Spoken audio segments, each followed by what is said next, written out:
안녕하세요. 축구 전문 기자 한준입니다. 튀르키예 클럽 갈라타사라이와 유로파리그 원정 경기 2대3 패배 과정에 실망스러운 전술 운영 능력을 보여준 엔지 포스테코글루 토트넘 감독이 또 한 번 시험대에 오릅니다. 오는 주말 승격팀 입스위치 타운과의 홈 경기로 2024-2025 시즌 프리미어리그 11라운드 경기를 갔는데요. 올 시즌 개막 후 아직 승리가 없는 입스위치 타운을 상대로 첫 승을 헌납하면서 참사의 희생양이 될 수도 있다는 우려가 나오고 있습니다. 키어런 맥케나 감독이 지휘하면서 전술적으로는 뛰어난 모습을 보이고 있는 입스위치 타운과의 경기, 손흥민 선수의 선발 출전이 예상되는 가운데 전술적으로 왜 우려되는지 프리뷰해드리겠습니다. 11월 A매치 휴식기를 앞둔 오는 주말 2024-2025 시즌 프리미어리그 11라운드 경기가 펼쳐집니다. 11라운드 경기는 한국 시간으로 모두 11월 10일 일요일에 펼쳐지는데요. 토요일 밤 12시, 즉 10일 일요일 0시에 브렌트포드와 본머스, 크리스탈 팰리스와 풀럼, 웨스트햄과 에버튼, 울버햄튼과 사우스햄튼의 경기가 동시에 열립니다. 최근 부상 중인 황희찬 선수가 훈련에 복귀했다라는 이야기가 들려오고 있는데 아직 이 경기를 출전하기는 이를 것으로 보이고요. 새벽 2시 30분에 브라이튼과 맨시티의 경기가 열립니다. 새벽 2시 30분에 브라이튼 대 맨시티, 새벽 5시에 리버풀과 에스턴 빌라의 경기가 열립니다. 단독 선두로 승점 25점인 리버풀은 에스턴 빌라와 쉽지 않은 경기를 앞두고 있는데요. 에스턴 빌라는 토트넘과의 경기에 당했던 참패를 극복하기 위해 이번 리버풀전의 승리 반등이 필요한 상황이죠. 맨체스터 유나이티드는 유로파리그 3연속 무승 속에서 루드 반 니스텔로이 임시감독 체제 무패가 이어지면서 마침내 PAOK와의 유로파리그 경기 첫 승을 거뒀고요. 이를 통해서 이제 반 니스텔로이 임시감독 체제의 마지막 경기를 오는 주말에 치르게 됩니다. 11월 10일 일요일 밤 11시에 맨체스터 유나이티드가 레스터시티와 경기를 하고 같은 시간에 노팅엄 대 뉴캐슬 그리고 토트넘 대 입스위치 타운의 경기가 있고요. 마지막 경기는 최대 빅매치 첼시와 아스널의 런던 더비가 11월 11일 월요일 새벽 1시 30분에 킥오프하게 됩니다. 돌풍의 팀 노팅엄이 뉴캐슬을 상대로는 또 어떤 결과를 낼지도 주목이 되고 또 토트넘 허스퍼가 입스위치와의 경기에서 가장 유력한 승리팀으로 꼽히고 있지만 이 경기에서 미끄러질 수도 있다는 우려가 나오고 있는데요. 현재 입스위치 타운은 리그 18위 강등권에 머물러 있습니다. 10경기 동안 아직 승리가 없는데요. 그래도 5무 5패로 승점 5점을 획득하면서 절반 정도의 경기는 지지 않았다. 5패가 있지만 비긴 경기 중에는 이길 수도 있는 경기가 있었기 때문에 만만히 볼 수는 없습니다. 토트넘 같은 경우 웨스트햄전 4대1 승리, 손흥민 선수의 활약 속에 크게 이긴 다음 알크마르전 유로파리그 1대0으로 이기면서 연승 흐름을 탔지만 크리스탈 팰리스와의 프리미어리그 경기 원정 경기에서 0대1로 졌죠. 그리고 이 경기가 크리스탈 팰리스가 개막 후 리그 무승의 늪에 빠져 있다가 첫 승을 거둘 수 있었던 경기고 토트넘이 이렇게 팰리스에게 첫 승을 헌납한 것에 이어 이번 입스위치 타운전도 그런 결과가 나올 수 있다고 우려하고 있습니다. 물론 맨체스터 시티와의 카라바오컵 16강전에서 2대1로 이기면서 맨시티의 올 시즌 첫 번째 공식전 패배를 안기기도 했지만 그때 맨시티가 워낙 많은 부상 선수와 또 로테이션 가동이 있었고 또 맨시티가 그 경기 패배를 시작으로 내리 3연속 패배, 본머스와의 프리미어리그 경기 패배와 챔피언스리그에서는 스포르팅 리스본에 4대1의 참패를 당하는 등 경기력 자체가 크게 떨어진 모습을 보였거든요. 물론 토트넘이 그 기세를 이어서 에스턴 빌라의 4대1로 이겼지만 갈라타사라이와의 원정 경기는 비록 로테이션을 가동했다고 하더라도 2대3 패배, 실제로 빅찬스를 8개나 내주면서 2대8의 빅찬스가 나올 정도로 슈팅도 무려 28개를 허용할 정도로 일방적인 열세에 몰리다가 졌기 때문에 경기력적인 우려가 따르고 있는 상황입니다. 무엇보다 이번 경기는 크리스티안 로메로가 부상해서 돌아올 수 있다는 얘기가 나오지만 그럼에도 불구하고 정상 컨디션이 아닐 수도 있고 반더벤이 없다라는 점은 역습 능력이 뛰어난 입스위치 타운을 상대로 과연 수월한 승리가 가능할 것이냐. 게다가 입스위치 타운 역시 굉장히 강한 첫 승의 의지를 가지고 있다 보니까 만만하게 볼 수 없다라는 것이죠. 최근 입스위치 타운의 결과를 보면 물론 웨스트햄 원정 1대4 참패라든지 에버튼과의 홈경기 0대2 패배가 있지만 브렌트포드의 3대4로 패할 때는 공방전을 펼쳤고 퇴장 선수가 발생했음에도 후반 막판에 마지막 결승골을 내주기 전까지는 3대3으로 팽팽한 경기를 했었거든요.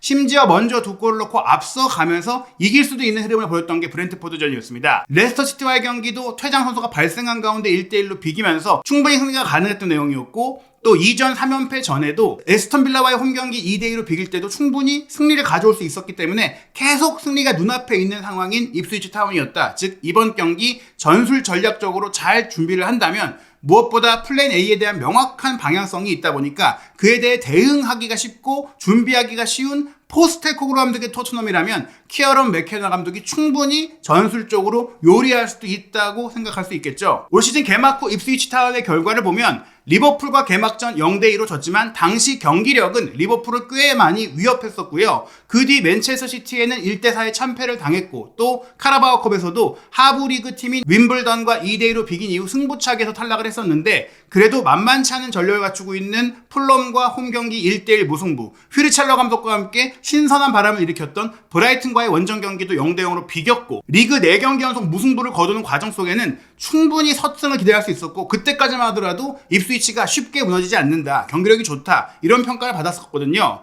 그러다가 웨스트햄, 에버튼, 브렌트포드에 3연패를 당하면서 강등권으로 확실히 추락하게 됐는데 최근 브렌트포드전의 끈기라든지 레스터시티와의 경기에 이 두 경기 연속 10명으로 뛰면서 보여줬던 경기력은 충분히 인상적이었습니다. 아직 첫 승이 없다 보니까 현재 시즌 기록을 통해 장단점을 분석했을 때는 입스위치가 장점보다는 단점이 많이 드러나고 있어요. 일단 많은 공격 기회를 만들고 있지만 결정력이 떨어진다는 부분들, 그리고 공 점유 능력이 떨어지고 위험 지역에서 파울을 많이 범하면서 페널티킥도 허무하게 내주는 상황도 나오고 있고 선제골을 넣더라도 금방 뒤집힌다거나 상대의 중거리 슈팅에 쉽게 무너지는 부분들, 게다가 스루 패스를 통한 공격이나 상대의 기술 좋은 선수들을 개인 수비수들의 실수로 인해 허무하게 빠뜨리는 그런 장면들이 조금은 경험이 부족한 팀, 오랜만에 프리미어리그로 돌아온 팀으로서 경험 부족을 많이 노출하고 있는데요. 그래도 강점으로 꼽히는 딱 하나가 바로 카운터 어택 공격, 토트넘에게는 쥐약이라고 할 수 있는 역습 공격 능력에서 뛰어나고 최전방 공격수인 리암 델라비, 특히 오른발잡이이지만 왼발 슈팅도 좋고 헤더 능력도 좋고 그야말로 온몸이 무기인 확실한 9번 공격수, 결정력이 좋은 공격수이기 때문에 이런 힘있고 골 잘하는 선수가 있는 팀이라면 토트넘이 수비적인 허점, 하이라인의 허점을 노출하면서 실점할 수 있고 그러다가 경기가 예상치 못한 방향으로 흘러갈 가능성이 충분히 있는 것입니다. 입스위치 타운은 맥케나 감독 체제에서 4-2-3-1 포메이션이 확고한데요.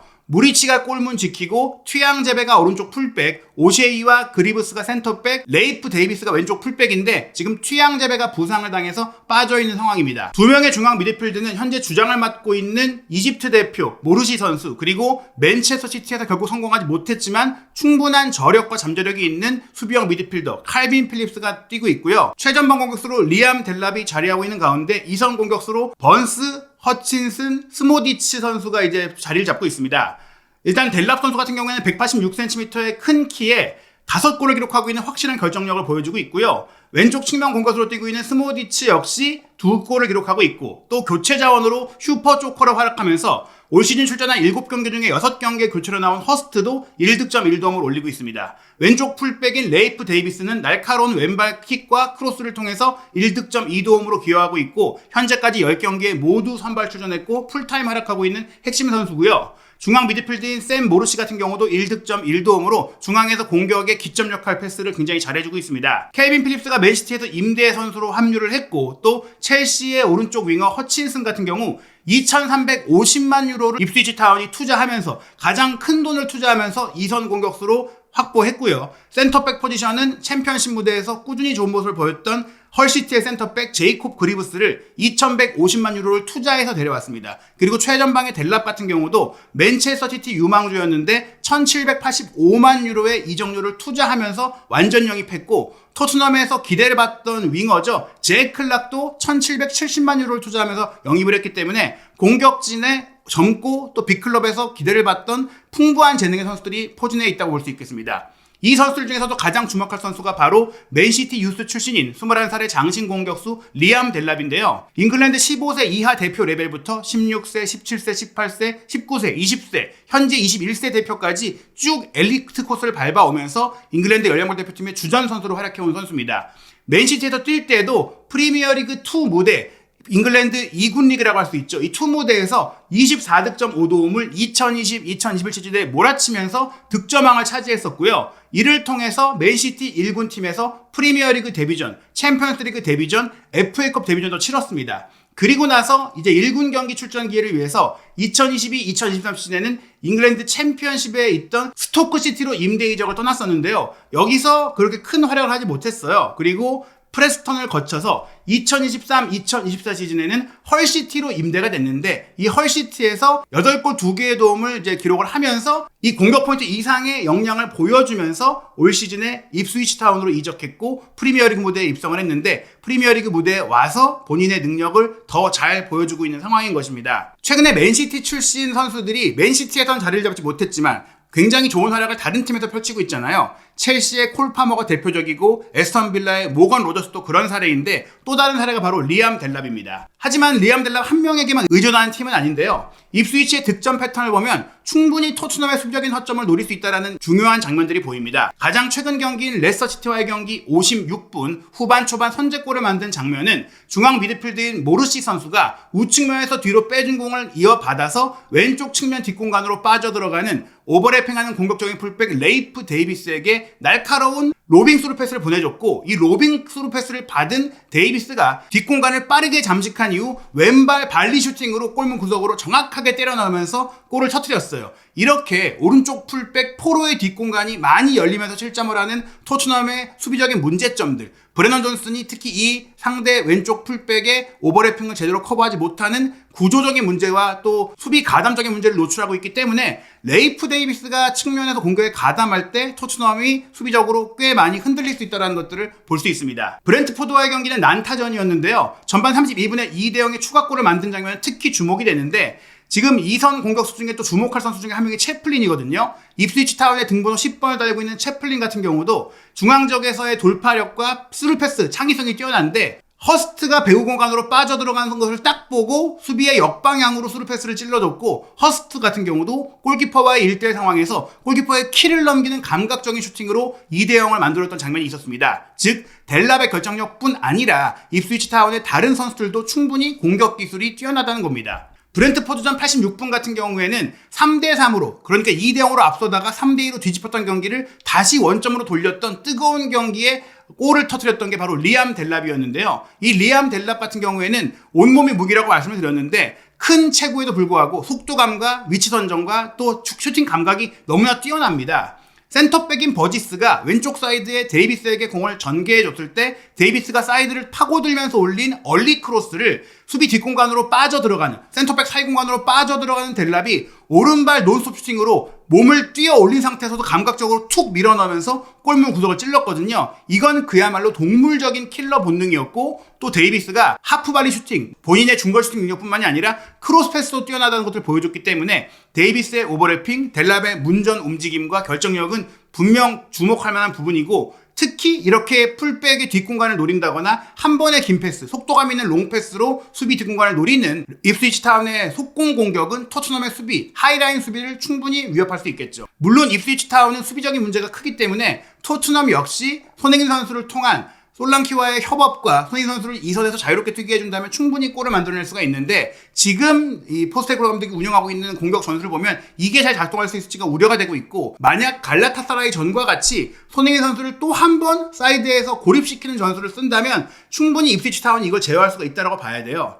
일단 지난 레스터시티와의 경기 입스위치가 거의 이길 뻔한 경기를 후반 추가 시간 4분에 아유에게 동점골을 내주는 장면이 있었는데 이 상황은 수마레가 왼쪽 사이드로 벌려서 하프 스페이스로 침투하던 아유에게 패스를 줬고 아유가 중앙 공격수 바디와 2대1 패스를 주고받으면서 문전 왼쪽을 깊숙이 파고들며 오른발 슈팅으로 마무리했던 장면인데 이처럼 솔랑키가 중앙에서 허브 역할을 하고 수비를 끌어주고 왼쪽 측면 공격수인 손흥민 선수에게 슈팅할 수 있는 기회를 만들어주는 손흥민 선수가 결정력을 발휘할 수 있는 장면들을 많이 만들어준다면 토트넘 역시 입스위치 타운의 이런 수비 문제를 공략할 수 있고 또 많은 득점 장면들을 만들어낼 수 있지만 말씀드린 대로 그 영역을 우도기가 차지한다거나 결정력이 떨어진 선수들에게 슈팅 기회가 많이 오는 상황이 된다면 토트넘이 이런 입스위치의 수비를 생각보다 잘 공략하지 못할 수가 있다는 겁니다. 입스위치가 브렌트포드와의 경기를 2대0으로 앞서다가 2대2가 됐던 상황을 보시면 입스위치 타운의 뒷공간도 크게 열린다는 걸 볼 수 있는데요. 특히 토트넘이 즐겨하는 컷백 플레이를 통해서 많이 무너졌어요. 브렌트포드전 44분에 2대0의 리드에서 2대1로 한 골을 따라잡힌 장면은 루이스 포터 선수가 왼쪽 측면에서 공을 운반하면서 왼쪽 공격형 미드필드인 야넬트가 하프 스페이스로 침투하자 그쪽으로 공을 밀어넣었고 야넬트가 단독 돌파로 치고 들어가는 것을 입스위치의 센터백과 풀백들이 제대로 압박하지 못하고 대인 수비로 막아내지 못했습니다. 그런 과정 속에 이 선수가 슈팅할까봐 글로 수비가 다 몰리자 중앙지역의 위사가 프리 상태가 됐는데요. 야넬트가 욕심부리지 않고 박스 안까지 치고 들어갔을 때 위사에게 빠르게 컷백을 줬고 위사도 빠른 타이밍에 논스톱 슈팅으로 마무리하면서 득점을 했었습니다. 그리고 이 추격골 이후 2분 만인 전반 추가 시간 1분에 동점골까지 터뜨렸던 브렌트포드인데요.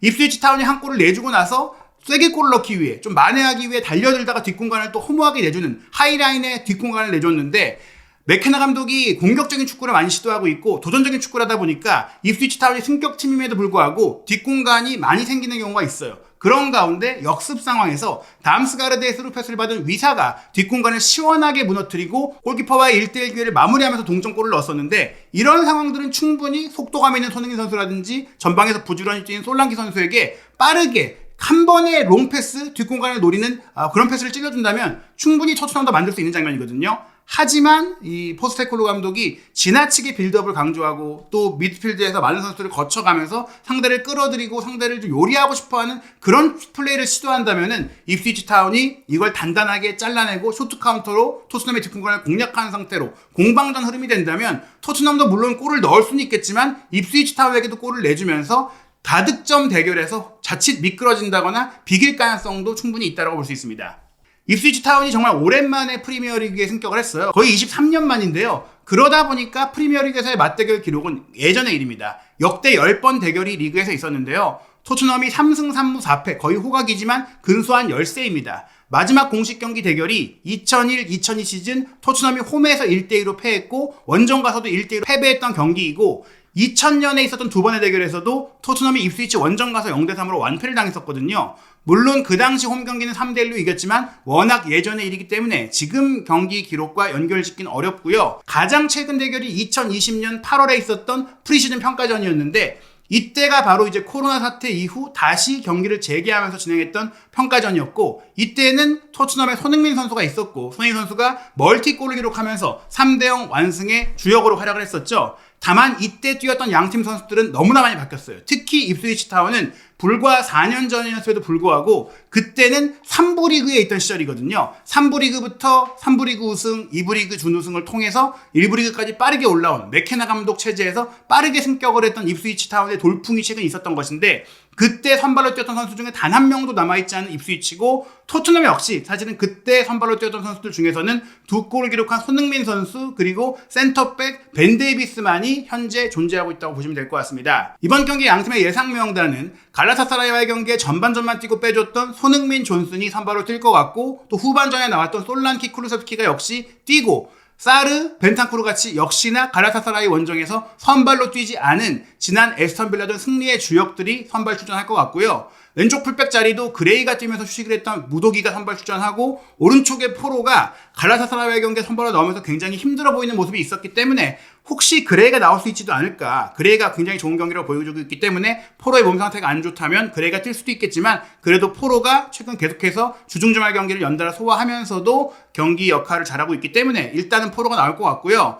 로메로의 몸 상태가 괜찮다면 뛸 수 있겠지만 만약에 아쉽다면 벤 데이비스와 드라고신이 뛰게 될 텐데 특히 드라고신이 갈라타사라이의 경기에 굉장히 부진했기 때문에 초반엔 좋은 모습 보이다가 점차 실수를 많이 했기 때문에 우려가 따르고 있고 그럴 경우 로메로가 정말 회복하지 못할 경우에는 토트넘의 수비 리스크는 더욱더 커질 수 있습니다. 입스위치 타운 같은 경우에는 레스터시티와의 경기에 경고 2장을 받고 퇴장당한 칼빈 필립스가 뛸 수 없지만 오히려 이런 거친 플레이로 인해 파울 리스크, 퇴장 리스크가 있는 칼빈 필립스 대신 카지스트가 모르시와 함께 중앙 미드필드 라인을 맞춘다면 그게 오히려 또 전화위복이 될 수 있는 입스위치 타운이라고 할 수 있고요. 최전방에 델랍, 왼쪽에 소모딕스, 오른쪽에 허친슨, 이선 중앙에 채플린 등의 선수들은 패스 능력, 압박 능력, 공격 능력, 슈팅 능력을 두루 갖추고 있다 보니까 토트넘의 풀백 뒷공간, 특히 벤 데이비스와 드라구신이 하이라인을 구사할 때 로메로와 반드번이 뛸 때보다 커버력이 떨어지기 때문에 이런 약점들이 드러날 수 있습니다. 옵타의 슈퍼컴퓨터가 예상한 승리 확률을 보면은 토트넘과 입스위치 타운의 경기가 이번 11라운드 경기 일정 중에는 가장 전력 차이가 큰 경기로 꼽히고 있거든요.